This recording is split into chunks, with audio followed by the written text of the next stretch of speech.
So we have discussed the invariance property of consistent estimator. That is, if Tn is a consistent estimator of gamma theta,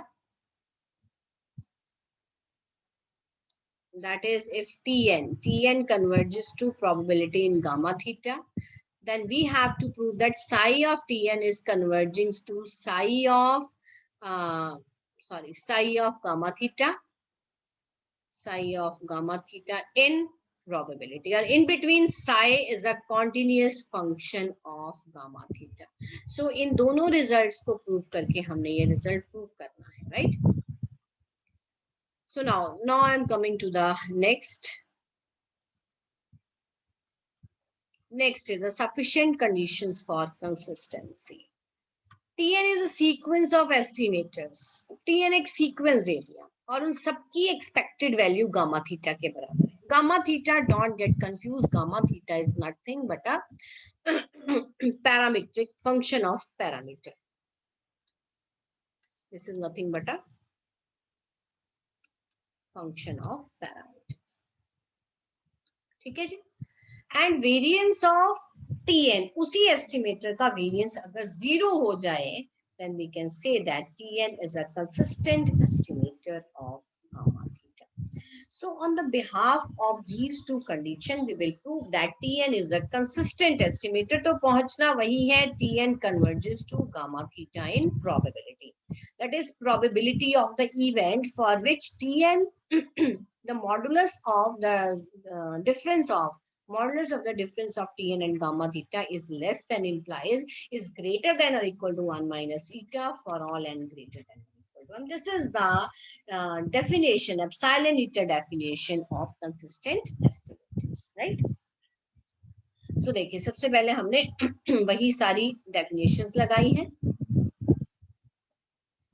Definition लगा के. Now, where epsilon and eta are arbitrary small numbers and m is some large value of n, क्योंकि n जो है वो m से बड़ा होता जा रहा है, ठीक है? इसका मतलब m भी जो है एक large value of n है. So now we will operate the Chebyshev inequality on the statistic Tn. यहाँ पे जो हमारा वेरिएबल है, देखो आप चेबशेव इनइक्वालिटी लगाते हैं रैंडम वेरिएबल x पे, that is x minus expected of x यहाँ पे होता है. तो x एक रैंडम वेरिएबल है. यहाँ हम बात कर रहे हैं स्टैटिस्टिक की, तो यहाँ पे रैंडम वेरिएबल कौन है? हमारा Tn है, वो काम कर रहा है, जो भी एक स्टैटिस्टिक है. तो यहाँ पे हम लिखेंगे probability of Tn minus expected of Tn is less than or equal to delta is greater than or equal to, this is just nothing but the we have applied the Chebyshev inequality. ठीक है जी? अब हम पहले इसको एक बारी solve करेंगे. Tn minus gamma theta, इसमें एक्सपेक्टेड जो है एक बारी प्लस कर लिया, एक बारी माइनस कर लिया, मॉडुलस को ओपन कर दिया. ठीक है? So now Tn minus expected of theta जो है वो लेस देन डेल्टा है. कहाँ से आया ये हमारे पास यहाँ से आया, इस रिजल्ट से, बाय चेबशेव इनइक्वालिटी के रिजल्ट से. So therefore Tn minus gamma theta is less than or equal to delta plus this. Now on using 3 of theorem number 1, what we get? अब हमारे पास हमने क्या किया यहाँ पे, अब ये इसके अंदर कंटेंट है. इसका मतलब probability of this event is less than or equal to probability is greater than or equal to probability of this event. So यहाँ पे हमने ये इसकी probability बड़ी है. देखो, जो बड़ा है उसकी probability बड़ी है, जो छोटा है उसकी probability छोटी है. So हमने यहाँ पे क्या किया, probability of what we have written here, probability of Tn minus gamma theta, this is less than or equal to delta plus expected of E theta Tn minus gamma theta.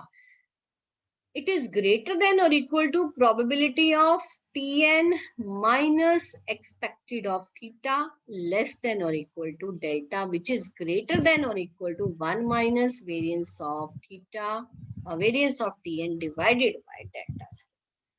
अब यहाँ पे उन्होंने कहा hence on using 3 of theorem number 1, just say, वो कह रहे हैं number 3 जो है ये यही वाला, for two events A and B, if A implies B, that is probability of B is greater than or equal to probability of A. इसका मतलब जो B इवेंट है वो बड़ा है और A इवेंट क्या है छोटा है. तो यहाँ पे B इवेंट का काम कौन कर रहा है? B इवेंट का काम कर रहा है ये सारा complete Tn minus gamma theta less than और इक्वल टू डेल्टा प्लस ये पूरा का पूरा एक इवेंट है. ठीक है, ये इस इवेंट की जो प्रोबेबिलिटी है, इस इवेंट की, ये पूरा एक इवेंट है जिसका नाम है P, ये वाला कंप्लीट. ठीक है जी, दिस इज ग्रेटर देन और इक्वल टू, और ये अंदर वाला जो इवेंट है that is equal to A. So probability of B is greater than और equal to probability of A, और ये चेबीशेव इनइक्वालिटी से आया है. This is further greater than 1 minus variance of Tn divided by delta square.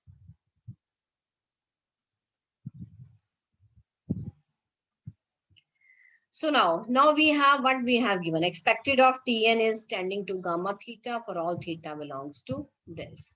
Therefore, अब बेटा देखो ये टेंडिंग टू है, जहां टेंडिंग टू आ गया इट मींस वहां पे हमें एक डेफिनेशन लगानी पड़ेगी कि for a given delta greater than 0 there exist a positive integer and naught such that expected of यानी difference of these two values is less than delta 1 as n is greater than और equal to n naught and n naught is dependent upon delta 1. जब ये bracket में लिखा होता है ना इसका मतलब n naught is dependent upon delta 1. Means n naught is dependent on delta 1. So En इसको टेंड कर रहा है, जैसे जैसे n बढ़ता जा रहा है ये इसको टेंड कर रहा है कि ये सीक्वेंस है. इट मींस दोनों का जो डिफरेंस है वो छोटा होता जा रहा है. This is less than delta 1 as n greater than और इक्वल टू n. उसके बाद now variance of Tn is tending to 0. It implies variance, यहाँ पे जो ये variance Tn upon delta square पड़ा हुआ है दैट इज लेस देन और equal to eta. So we will take here for all n. हमने यहाँ पे एक और चूज कर लिया, उसका नाम है, देखो ये क्वांटिटी लेस देन डेल्टा वाला है जब हम काउंटिंग एन नॉट से शुरू करते हैं. ये वाला जो एक्सप्रेशन है वो लेस देन ईटा है जब हम काउंटिंग एन नॉट डैश से शुरू करते हैं, where eta is a arbitrary small positive number. So now we will substitute all the values 3, 2, 3, 4 in number. ये वाले एक्सप्रेशन में हम सारी वैल्यूज को पुट कर देंगे. ठीक है, Tn tending to gamma theta, ये expected of Tn minus tending to gamma theta. So when you will put all the values, so what you will get, ये देखो इसकी वैल्यू डेल्टा 1 आई, ये वाला एक्सप्रेशन ये कहाँ पुट किया आपने, यहाँ पे पुट किया, यहाँ पे, तो ये बन गया delta plus delta 1. So this is greater than or equal to 1 minus eta. ये सॉल्व करके देखो ये वाला वेरिएंस की वैल्यू क्या आ रही है, eta आ रही है. So ये बन जाएगा 1 minus eta. So अब कितने आपने चूज किए, एक n नॉट चूज किया, एक n नॉट डैश चूज किया था. सो हम उसका मैक्सिमम ले लेंगे और एप्सिलॉन को हमने ले लिया डेल्टा प्लस डेल्टा 1. सो बेटा यही प्रूव करना चाहते थे कि Tn, this is by the definition of consistent estimator, Tn converges to gamma theta in probability, therefore Tn is a consistent estimator. अब क्वेश्चन में हम डायरेक्टली इसकी को ही यूज करने की कोशिश करेंगे. Let x1, x2, xn be a random sample from a given population with mean, mu and variance. Show that the sample mean is a consistent estimator of the population mean. So अब हमें पिछले question में जो simple एक example था उसमें कुछ नहीं बताया अभी कौन से पॉपुलेशन में से हमने मीन और मीन हमारा कौन सी पॉपुलेशन का उसका मीन क्या है, वेरिएंस क्या है. तो यहाँ हमें एक पॉपुलेशन बता दें, इसका मीन मीन है, वेरिएंस सिग्मा स्क्वायर है. तो एक्सपेक्टेड ऑफ एक्स बार इतना हो गया, वेरिएंस ऑफ एक्स बार कितना हो गया, सिग्मा स्क्वायर बाय एन. क्यों हमें एक्स बार ही क्यों देखना है, क्योंकि सैंपल मीन को प्रूव करना है.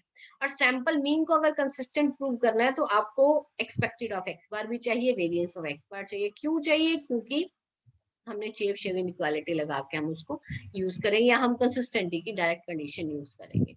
So the standard normal variate हो जाएगा जिसका मीन 0 है और वेरिएशन क्या है, स्टैंडर्ड डेविएशन 1 है. Now for consistency, we want to show that the probability of this event is equal to 1 or tending to 1, or you can write tending to 1 as n tends to infinity. So probability of x bar minus mu less than epsilon हमने choose कर लिया. अब x bar minus mu की value यहां से उठाओ, क्या आएगी x बार माइनस म्यू की value? Yes Amanat, what is the value of x bar minus mu from this expression of z?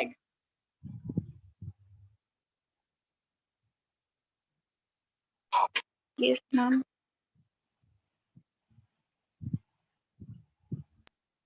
Ma'am is equal to 1 as n tend to infinity.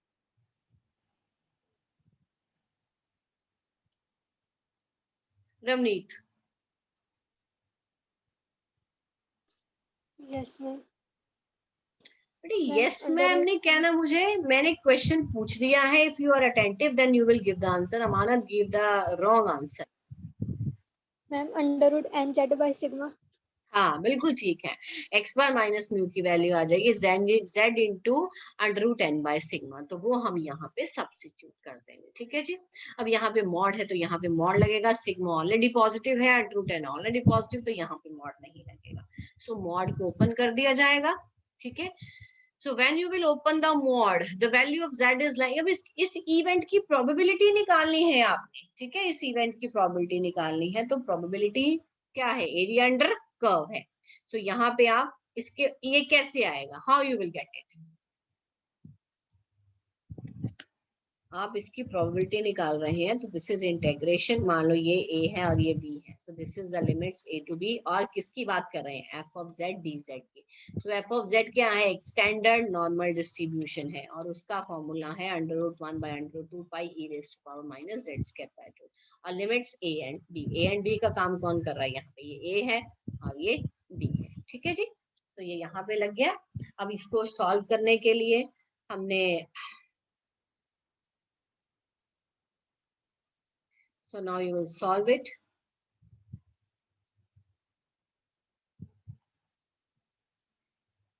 So now on taking alpha is equal to under root, जैसे मैंने a और b नाम दे दिए क्योंकि अगर ये same value को represent करें, उन्होंने अल्फा इनको नाम दे दिया. ठीक है जी.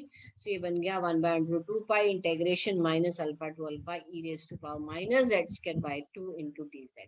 आपको पता है ये एक पॉजिटिव फंक्शन है तो ये 2 टाइम्स 0 टू अल्फा हो जाएगा. देन बेटा we will solve it and we have a standard integral. The value is equal to under root of 2 pi. So that comes out to be equal to 1. और पीछे क्या लगेगा? Limit. It's very important to write here because एक alpha को ये लिया और साथ में क्या लिखा है? Limit n tends to infinity. So when you will take limiting value is equal to of this expression, that will come is equal to 1.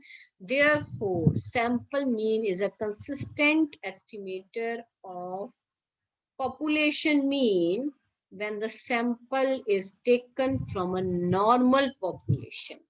ये एक लाइन ऐड करो.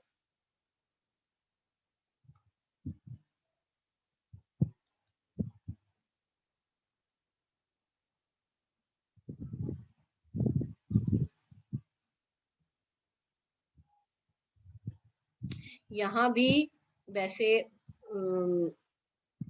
वी कैन ऐड क्योंकि अगला क्वेश्चन जो है वो भी सैम्पलिंग. अच्छा ये सैम्पलिंग वेरिएंस का है. When the sample is taken from a normal population. क्योंकि बेटा नॉर्मल पॉपुलेशन ही एक ऐसी पॉपुलेशन है जिसका मीन म्यू है और वेरिएंस कितना है? Sigma square. So this is one of the example of the consistent estimator. Now come to the next. Show that the sampling variance is the consistent estimate for the population variance for a normal distribution. So beta already we know that we have already proved this. Expected of capital S square is equal to n minus 1 upon into sigma x square. Okay. So that is expected of S square is equal to limit n tends to infinity n minus 1 upon n into sigma square for large sample. So जब हम n tends to infinity करेंगे, so you are only left with expected of S square is equal to sigma square. And we have the formula that variance of S square is equal to 2 sigma raised to power 4 divided by n. So now this we have already done in the previous chapter, that n S square by sigma square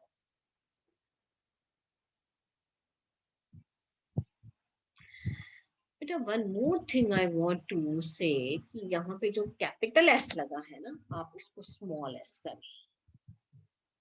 this is something wrong here. ये जो देखो, capital s square is always equal to sigma square, but small of s square is not equal to sigma square. हमने कल भी article किया, ये value होती है इसकी. So this is not the capital, this is the small s. So that's why they are writing when n tends to infinity, this will be equal to sigma square. So therefore expected of small s square is approximately is equal to sigma square for large samples only. Otherwise value ये होती है बेटा इसकी. ठीक है, क्योंकि उन्होंने sampling variance की बात कही है, और सैम्पलिंग वेरिएंस जो है वो कैपिटल एस नहीं होता, that is the small S के.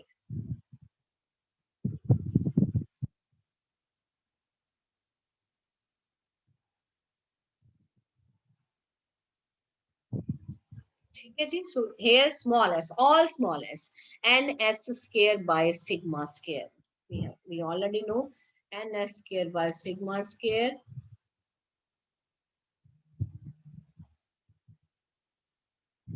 n s square, this is small s square, n s square by sigma square is a chi-square variate with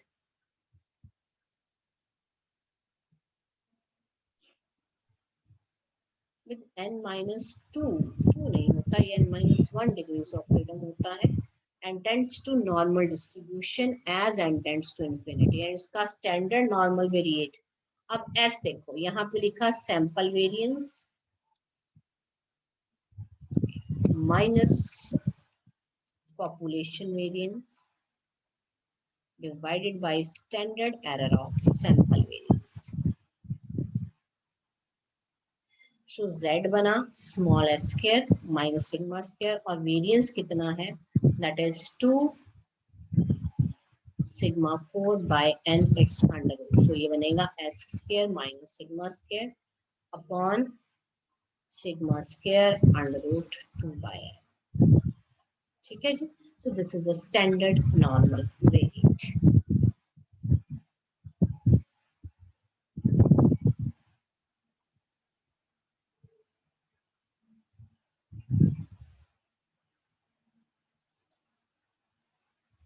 So now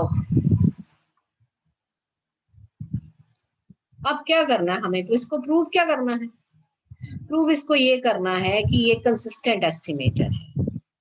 ठीक है, अगर ये कंसिस्टेंट एस्टिमेटर है तो probability of the event S square minus sigma square, क्योंकि S square एक estimator है, sigma square एक पॉपुलेशन पैरामीटर है. ठीक है, अब उसको सॉल्व करेंगे. So S square minus sigma square की वैल्यू यहाँ से कैलकुलेट करेंगे, वो इन टर्म्स ऑफ जेड आ जाएगी, बिल्कुल एग्जैक्टली वैसे जैसे पीछे किया था वही बेटा लिमिट्स आ जाएंगे आपके पास. ठीक है, and when you will solve it that comes out to be 1, क्योंकि एरिया अंडर कर्व जो है वो एग्जैक्टली क्या होता है, 1 होता है. ठीक है जी. So therefore the probability s square minus sigma square is less than epsilon is equal to 1 for large sample. It implies the sampling variance is a consistent estimator of the population variance of a normal distribution. और यहाँ पे एक चीज add कर रही हूँ बेटा, ये टोटल एरिया 1 क्यों आया, क्योंकि area under curve that comes out to be. अब आप जब इसको सॉल्व करेंगे बिल्कुल एग्जैक्टली जैसे किया था, इसकी वैल्यू कितनी आएगी, 1 by under root 2 pi, और 2 pi कैंसिल हो जाएगा, यू आर लेफ्ट विद 1. जैसे यहाँ फॉर लार्ज सैंपल लिखा, it means limit n tends to infinity, probability of this event is equal to